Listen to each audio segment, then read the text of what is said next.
So hello, your essay is Maritime Power, Mirror of Modern World Power। तो जो इस ऐसे का स्टैंडर्ड स्ट्रक्चर होगा वो होगा, फॉर एग्जांपल हमें पहले शुरू में बताना है इंट्रोडक्शन में कि मैरीटाइम पावर बेसिकली है क्या या उसकी इम्पोर्टेंस क्या है।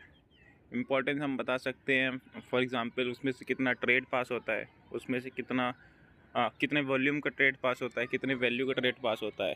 या फिर हम बता सकते हैं कि स्ट्रेटेजिकली या मिलिट्रली हमारे मैरीटाइम पावर, मैरीटाइम रूट्स कैसे इंपॉर्टेंट हैं, ऐसे उसका शुरुआत कर सकते हैं। उसके बाद हम बता सकते हैं कि जो वर्ल्ड पावर्स हैं, फॉर एग्जांपल यूएसए, अमेरिका, इन्होंने मैरीटाइम पावर को कैसे अपना पिलर बनाया है ताकि वो अपनी हेजमनी थोड़ी बरकरार रख सके या अपनी हेजमनी बढ़ा सके, अपनी जियोपॉलिटिकल इंपॉर्टेंस बढ़ा सके। उसके बाद इंडिया का भी हम बता सकते हैं कि इंडिया ने कैसे मैरीटाइम पावर यूज़ करे, इंडिया के आसपास कौन कौन से ओशन है, कौन कौन से स्ट्रेटजिक रूट्स हैं, या इंडिया के कोई से इनिशिएटिव्स जो इंडिया की मैरीटाइम पावर को बढ़ा रहे हों। उसके चैलेंजेस भी हम मेंशन कर सकते हैं कि ये चैलेंजेस आ रहे हैं। उसके बाद बता सकते हैं कि ये चैलेंजेस की वजह से ये गवर्नमेंट स्टेप्स लिए गए हैं। पहले हम इंटरनेशनल स्टेप्स का बताएंगे, उसके बाद गवर्नमेंट स्टेप्स का, उसके बाद बेसिकली एक कंक्लूजन देंगे शॉर्ट, क्योंकि हमारे बहुत सारे पैराग्राफ ऊपर हो चुके हैं, तो हम जितने भी अपना कंक्लूजन देंगे उसी में ही अपने 1 या 2 या 3 सोल्यूशन भी इन्वॉल्व कर देंगे। तो ये होगा हमारे स्टैंडर्ड ऐसे। इसमें स्टूडेंट्स गलती बेसिकली ये करते हैं कि वो इंडिया पे ही फोकस करते हैं, वो मेन बॉडी से इंडिया को ही शुरू करते हैं, इंडिया को ही बारे में ही बताते हैं, इंडिया के स्टेप्स बताते हैं, इंडिया की नेबरिंग कंट्रीज़ के बारे में बताते हैं, नेबरिंग ओशंस के बारे में बताते हैं। वो इंटरनेशनल टच देना इसे भूल जाते हैं। तो अगर इंटरनेशनल टच दिया है यहाँ पे तो ज़्यादा बेटर है, क्योंकि यहाँ पे इंडिया मैरीटाइम पावर नहीं लिखा है, सिर्फ मैरीटाइम पावर लिखा है। अगर यहाँ पे कोई इंडिया का ही लिख देगा तो उसकी एक नैरो मेंटालिटी शोकेस होगी। तो let's see what you have written.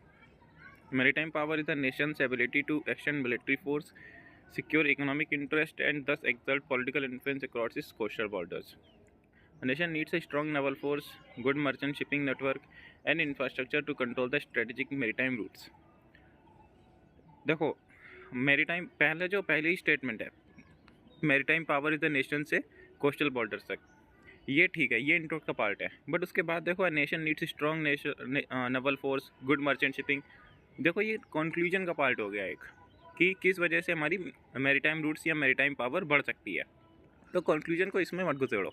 इसके अलावा मतलब जो कोस्टल बॉर्डर्स जगह यहाँ तक ठीक है, इसके बाद तुम इंपॉर्टेंस लिख दो कि for example 93% of the total 90% volume of total global trade passes through oceans.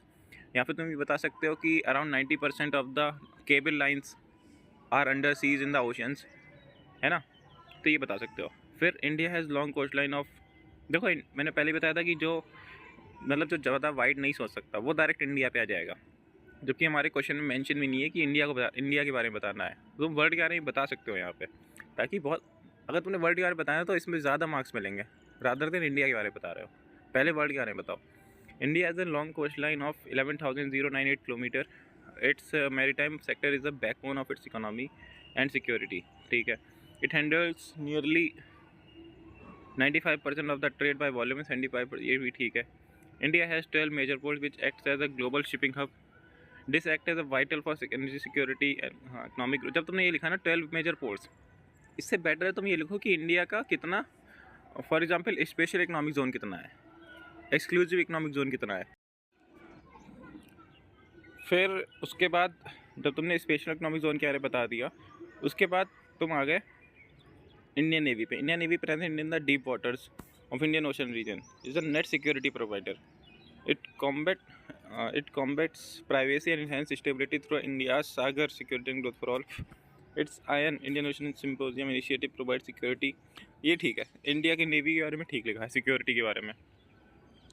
फिर policy such as maritime India vision 2076, maritime India vision Amritkaal vision 2025 aims to modernize ports and thus enhance efficiency and cargo capacity. Other than this, projects such as Great Nicor project will boost connectivity, trade and security. The government also promotes 100% FDI to support port projects and boost capacity building.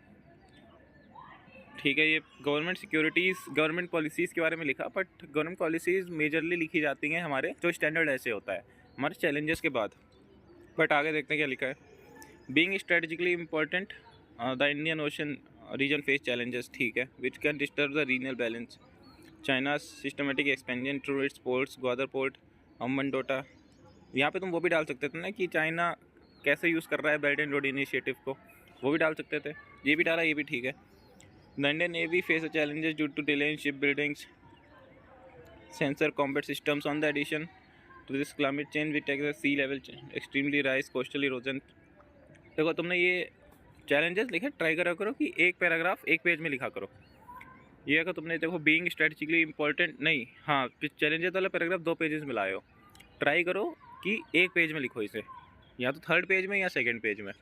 ये दोनों page में मत लिखो, try करा करो ऐसा। और दूसरे पॉइंट इसके बाद तुमने जो मेंशन किया हुआ है यहाँ पे, in addition to this climate change factors, यहाँ पे तुम फॉर एग्जांपल जकार्ता का एग्जांपल दे सकते थे। जकार्ता डूब रहा है क्योंकि इंडोनेशिया ने उसे अपना कैपिटल चेंज किया है, क्योंकि जकार्ता डूब रहा है, तो ये एग्जांपल मेंशन कर सकते थे।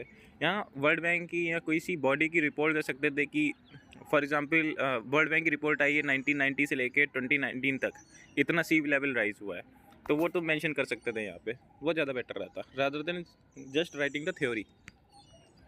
To conclude, by focusing on indigenous shipbuilding, developing ports, infrastructure through utilizing organizations such as Quad to balance strategic autonomy, India can ensure its global economic net security। ठीक है, बट कंक्लूजन का ध्यान रखा करो। तुमने देखो लिखा है टू कंक्लूड, तो कंक्लूजन का मतलब होता है कि तुम एक पूरा टोटल बता रहे हो कि हमने अपने ऊपर क्या क्या लिखा हुआ है, तो डायरेक्ट सॉल्यूशन से मत शुरू किया करो। तुम लिखा बाय फोकसिंग ऑन इंफ्रास्ट्रक्चर, दादा लिखा करो कि to conclude maritime power is a new weapon for the various countries.